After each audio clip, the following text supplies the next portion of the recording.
আচ্ছা, আপনি কি কখনো অনুভব করেছেন মনে শান্তি নেই, মন ছটফট করে, চুপ করে বসে থাকতে ইচ্ছেই করে না, আবার কিছু করতেও মন টেকে না। সব কিছু আছে, ঘর, পরিবার, ভাত, কাপড়, ভালোবাসা, তবুও একটা শূন্যতা, একটা অস্থিরতা ভেতরে ঘুরপাক খায়। কিন্তু প্রশ্ন হলো, এই অস্থিরতা কেন? আর এই অস্থিরতা থেকে কি মুক্তির কোনো উপায় আছে? হ্যাঁ, আছে। ঠাকুর শ্রী রামকৃষ্ণদেব ও মা সারদা দেবী একটা পথ দেখিয়েছেন, একটা মন্ত্রের কথা বলেছেন, এমন একটা পথ যা এত সহজ, কিন্তু মানুষ এটা বুঝতে পারে তখনই যখন সে সত্যি শান্তি খুঁজতে শুরু করে।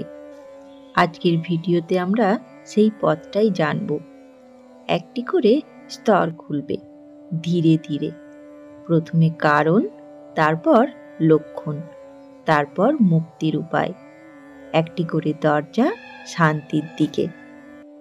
চলুন প্রথমেই জানি আমাদের মনের যে অস্থিরতা, তার আসল কারণ কি।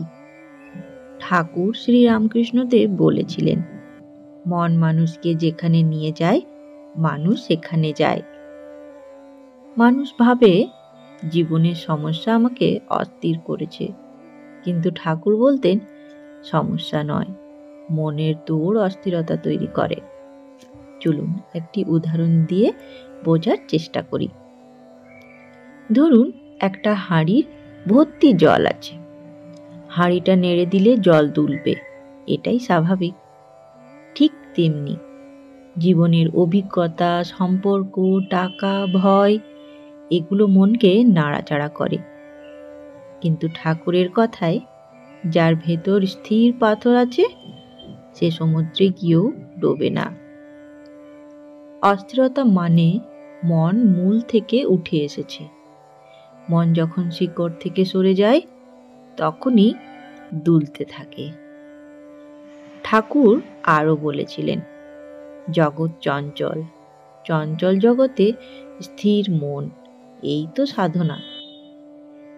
এখানেই প্রথম গোপন বার্তা। দুনিয়াটা অস্থির নয়, আমাদের মনই অস্থির। এ তো গেল অস্থিরতার কারণ। এবার আমরা জানব অস্থিরতার লক্ষণ। শ্রী শ্রী মা সারদা দেবী খুব সরল অথচ গভীরভাবে বলেছিলেন, মন যখন তার প্রকৃত স্থান থেকে সরবে, অহেতুক ভয়, চিন্তা, অস্থিরতা আসবেই। এই অস্থিরতার 5টি লক্ষণ। ছোট্ট ছোট্ট বিষয়ে রাগ, কোনো কাজে মন না থাকা, রাত্রিতে ঘুম ঠিক মতো না হওয়া, সম্পর্ক নিয়ে বাড়তি ভাবনা, অতীত ভবিষ্যৎ নিয়ে ভয়। একবার এক ভক্ত মাকে বলেছিলেন, মা, মন যেন কোথাও ঠাঁই পাচ্ছে না। তখন মা তাকে বললেন, যেখানে ঠাঁই দেবে মন সেখানেই থাকবে, তাকে ঈশ্বরের কোলে বসাও। এই বাক্যটাই আসলে একটি সম্পূর্ণ দর্শন। অস্থিরতা আসে কারণ মনে বসার জায়গা নেই। চলুন এবার একটি বাস্তব গল্প দিয়ে বোঝার চেষ্টা করি অস্থির মন শান্ত হবার উপায়। ঠাকুর ও মা কি গোপন মন্ত্র আমাদেরকে শিখিয়ে গেছেন। ঠাকুরের প্রিয় একটি গল্প আছে। গল্পটি হলো মনের বানর গল্প।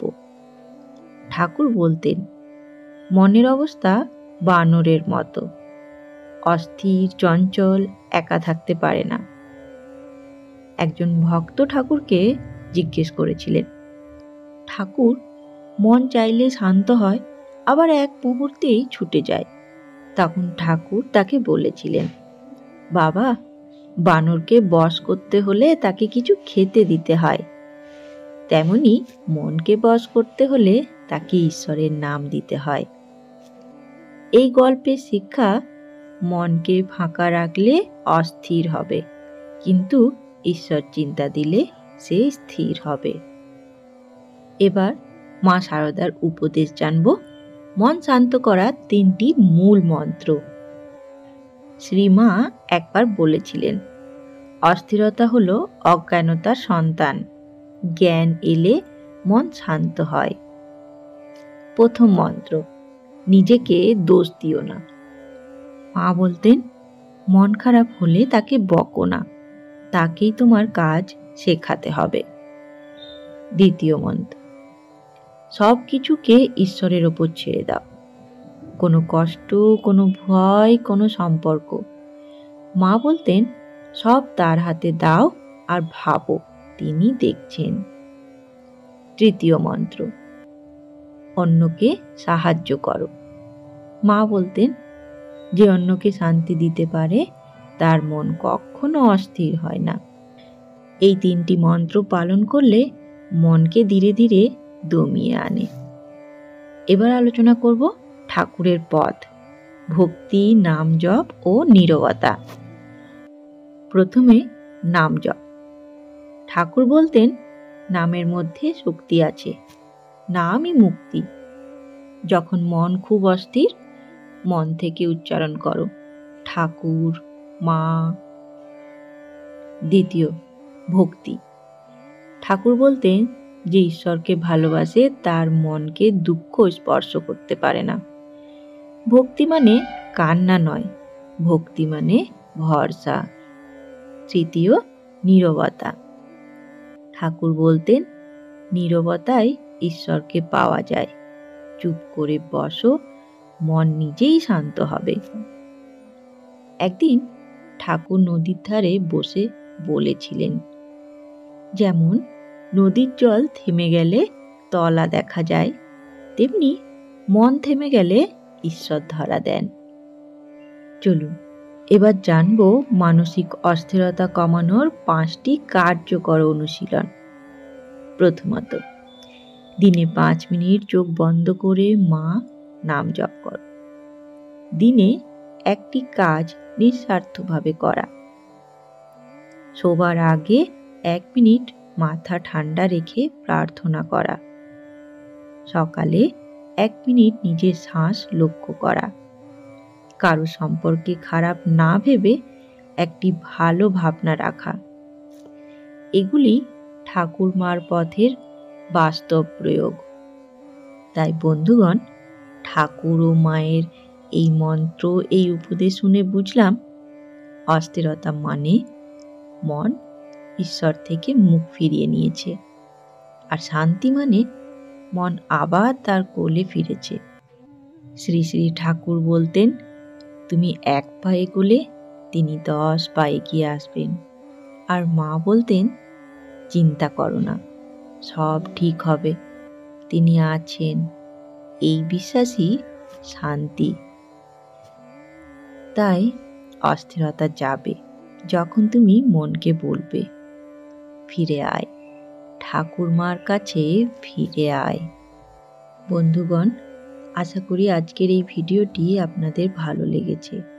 ভালো লাগলে অবশ্যই এটিকে একটি লাইক করে দেবেন, আর ওই সব বন্ধুদের সাথে শেয়ার করবেন যাদের মন এখনো অস্থির। তারা কিছুতেই বুঝে উঠতে পারছে না কিভাবে এই অস্থিরতা থেকে মুক্তি পাবে। আরেকটি অনুরোধ, যদি আজকের এই ভিডিওটি আপনার কাছে প্রথমবার এসে পৌঁছায়, তাহলে অনুরোধ রইল ঠাকুর, মা ও স্বামীজির এই চ্যানেলটিকে সাবস্ক্রাইব করে নেবার, যাতে তাদের বাণী সবার প্রথমে আপনার কাছে পৌঁছে যায়। ধন্যবাদ। জয় ঠাকুর, জয় মা, জয় স্বামীজি।